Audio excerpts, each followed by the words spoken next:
Friends, welcome to Leelajedi blogs. Part 1లో exhibition అయితే చూస్తారు కదా. పార్ట్ 2లో అమ్మవారి ప్రత్యేకత తెలుసుకుందాము. చిలకలగండి ముత్యాలమ్మ తల్లి అమ్మవారు స్వయంభువుగా వెలిసారండి. పూర్వం జమీందారులు మన అశ్వరావుపేట ప్రాంతాన్ని పరిపాలించే వాళ్ళు. జమీందారు కోట నిర్మించాలనుకుంటారు అశ్వరావుపేటలో. దానికి గల రాళ్ళు తిరుమలకుంట ప్రాంతం నుండి తీసుకొస్తుండగా చిలకలగుండిలో ఆగిపోతుంది బండి.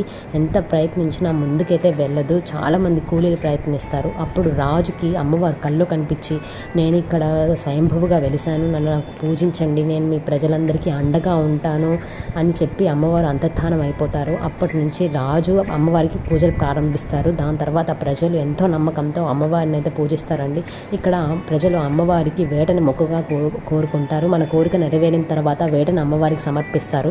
ఉగాది సమయంలో 5 రోజులు మనకి ఉత్సవాలు అయితే అమ్మవారికి ఘనంగా చేస్తారు. 5 రోజులు తిరణాలు కూడా మనకు ఉంటుంది. ఈరోజు అశ్వరావుపేట ఎమ్మెల్యే గారు కూడా అమ్మవారిని దర్శించుకోవడానికి వచ్చారండి. ఇదే అమ్మవారి ప్రత్యేకత. Thank you. Please to subscribe to our channel.